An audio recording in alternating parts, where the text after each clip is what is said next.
la cooperativa Patria Grande. Vamos a arrancar con este lanzamiento de este libro que tengo aquí, Cortázar, El Solentiname, de Ernesto Cardenal y Sergio Ramírez. Acá el señor Jorge Bocanera, el recopilador. En realidad este libro es una segunda edición. La primera edición se hizo en Costa Rica el año pasado. Y bueno, esto es una recopilación más agrandada de textos, de fotos, de anécdotas, cartas, hay un poco de todo. El libro lo pueden conseguir arriba. Cuando terminamos con esta presentación, el señor Jorge va a estar filmando, ¿tengo entendido? ¿O no? Bueno, no sé, veremos. Después les cuento también que el sábado pasado en la Feria del Libro, el sábado 19 en la Feria del Libro Internacional de Costa Rica, Ernesto Cardenal presentó este libro en compañía del cineasta costarricense Oscar Castillo. Fue en un marco de homenaje a Ernesto.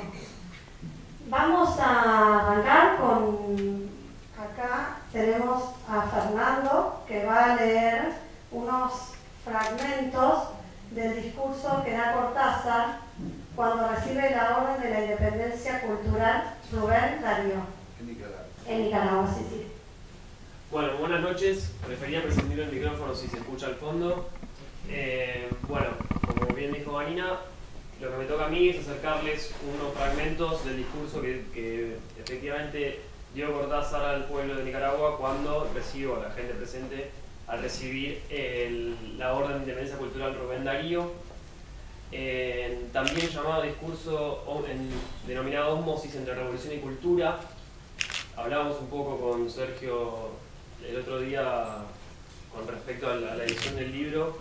Qué interesante, y es un poco lo que rescatan también los medios que estuvieron hablando al respecto del libro, qué interesante volver a retomar o hacer foco sobre una de las aristas de Cortázar que lo había alejado un poco del mundo político, si se quiere, y haberlo convertido únicamente en un escritor que pertenecía a cierta esfera, alejado de figuras como quizás José Martí o figuras tales como Rodolfo Boya acá en Argentina. Se lo vuelve a acercar, me parece, y está muy bueno que suceda, a otra esfera que acerca al escritor comprometido, al poeta que pone el cuerpo junto con su palabra. Así que, y de eso hay mucho en el discurso que prefiero denominar Ósmosis entre Revolución y Cultura que discurso por el premio a la Independencia Cultural. Empieza diciendo: recibir del pueblo sandinista de Nicaragua la orden que su dirigencia me confiere esta noche no es solamente una distinción ante la cual todas las palabras me parecen como espejos empañados, como inútiles tentativas para comunicar algo que está mucho antes y también mucho más allá de ellas.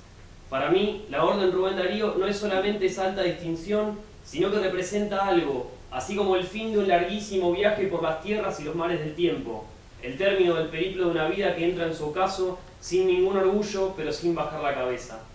Hablar de la cultura en Nicaragua constituye un problema muy diferente del que se plantea en muchos otros países del mundo. Quien pretenda hacerlo partiendo de los parámetros habituales en la materia, sean los europeos o los de diversos países latinoamericanos, se expone a hablar en el vacío, o a lo sumo aplicar fórmulas válidas en otras circunstancias, pero que aquí se diluyen frente a una realidad por completo diferente.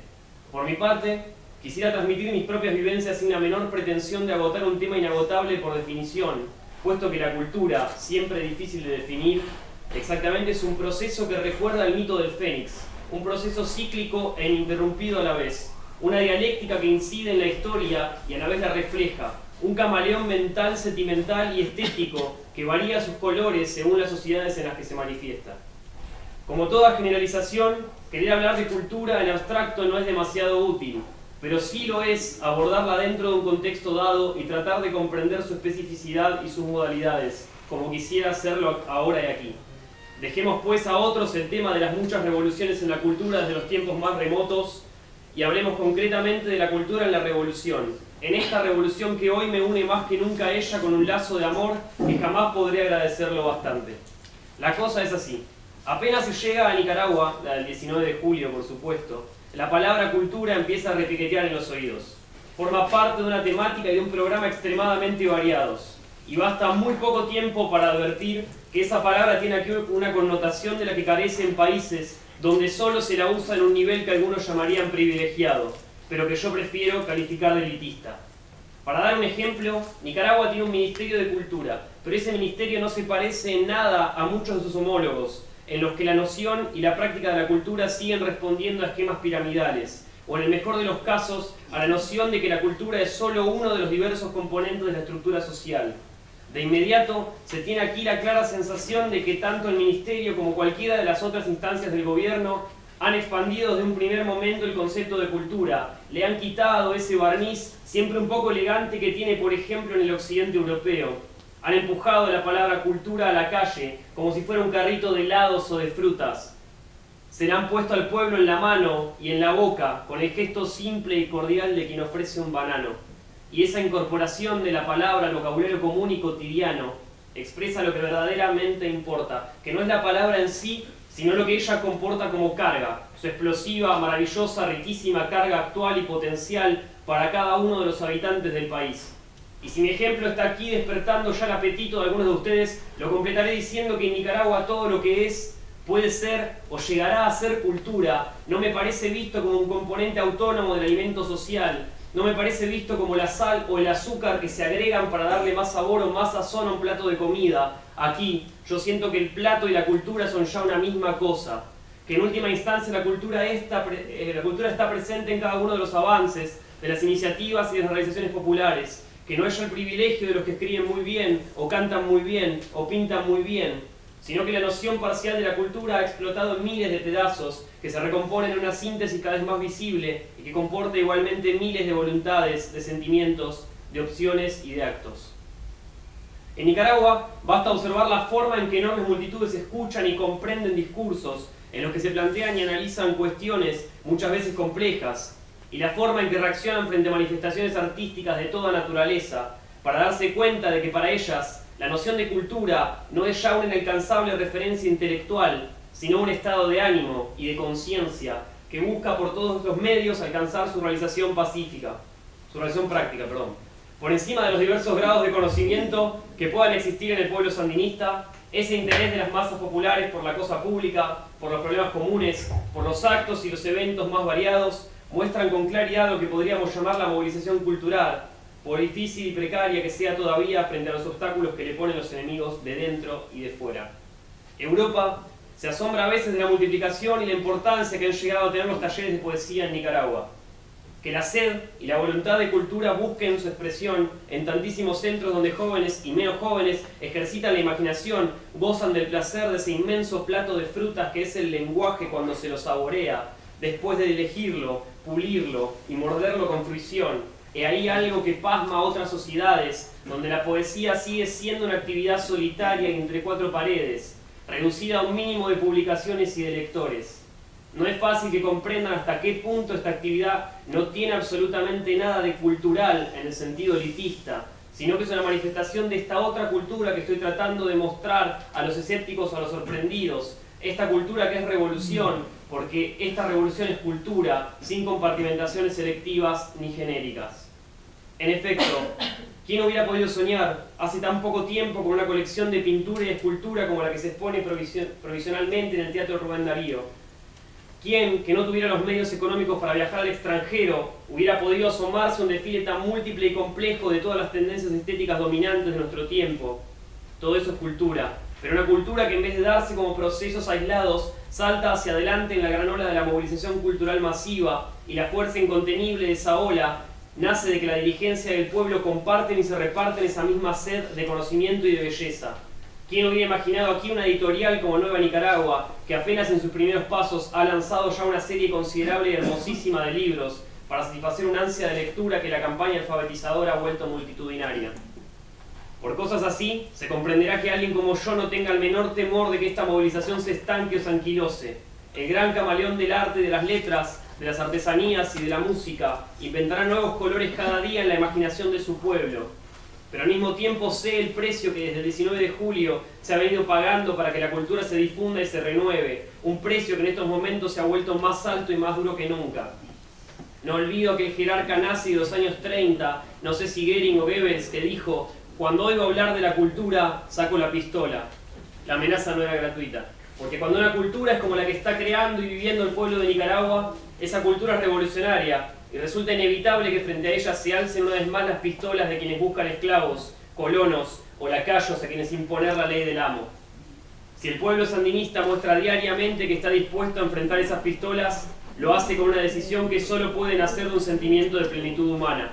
de saberse al mismo tiempo pueblo e individuo, pueblo formado por individuos y no por una masa amorfa, e individuos que no buscan ser entidades aisladas, como lo es en el fondo el programa cultural de tantas sociedades basadas en el egoísmo, en la llamada lucha por la vida, ese tan norteamericano struggle for life, que en definitiva es la ley de la selva. Es tratar de ser el más rico o el más poderoso o el más culto a costa de cualquier cosa y sobre todo a costa del prójimo.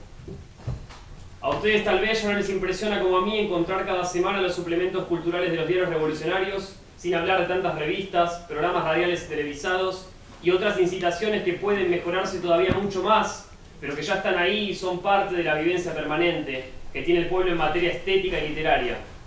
Cada vez que hablo de suplementos, pienso que en ese mismo momento están llegando a todos los rincones del país, humildemente escondidos en el cuerpo del diario, y que millares y millares de ojos que no sabían distinguir las letras del alfabeto hace tan poco tiempo, van a leer junto conmigo el poema de un combatiente o de un niño, un ensayo sobre pintura o una entrevista a un médico o un músico, y que acaso en muchas de esas familias habrá quienes lean eso y quienes no lo lean. Habrá las ignorancias o las indiferencias que también son parte lógica del proceso, y habrá las revelaciones inesperadas y fecundas que un artículo, un cuento, un poema o una imagen pueden provocar en un adolescente o en un adulto y cambiar acaso completamente su vida. Nicaragua no es Arcadia, sus carreteras y sus vías fluviales no son las de Suiza, pero si la alfabetización de los resultados que conocemos gracias a que una parte del pueblo fue el maestro de la otra parte, ahora es el momento en que los contenidos culturales, tanto de orden intelectual como político, ético o estético, se ahonden en la conciencia popular gracias a ese mecanismo de transmisión a individuo y de grupo a grupo. Allí donde el que sabe algo esté dispuesto a comunicarlo y hacer de toda cultura individual una cultura compartida. Pero cuando digo compartida no pienso de ninguna manera en una cultura repetitiva, sino, muy al contrario, en un fermento mental y afectivo con todo lo que eso puede conllevar de discusión, polémica, aciertos y equivocaciones. Así como personalmente he defendido siempre el derecho del escritor a explorar a fondo su espacio de trabajo, pese al riesgo de no ser bien comprendido en el momento e incluso acusado de elitista o de egoísta, así también veo esta cultura revolucionaria de Nicaragua como una palestra de ideas y de sentimientos en sus más diversas posibilidades y manifestaciones. Para mí, la menor huella de uniformidad temática o formal sería un desencanto. La cultura revolucionaria se me aparece como una bandada de pájaros volando a cielo abierto. La bandada es siempre la misma, pero cada instante su dibujo, el orden de sus componentes, el ritmo del vuelo van cambiando. La bandada asciende y desciende, traza sus curvas en el espacio, inventa de continuo un maravilloso dibujo, lo borra y empieza otro nuevo, y es siempre la misma bandada, y en esa bandada están los mismos pájaros, y eso, a su manera, es la cultura de los pájaros, su júbilo de libertad en la creación, su fiesta continua. Estoy convencido, porque es algo que siento cada vez con más fuerza en cada una de mis visitas a Nicaragua, que esa será la cultura de su pueblo en el futuro, firme en lo que le es propio y abierta a la vez a todos los vientos de la creación y de la libertad del hombre planetario. Muchas gracias.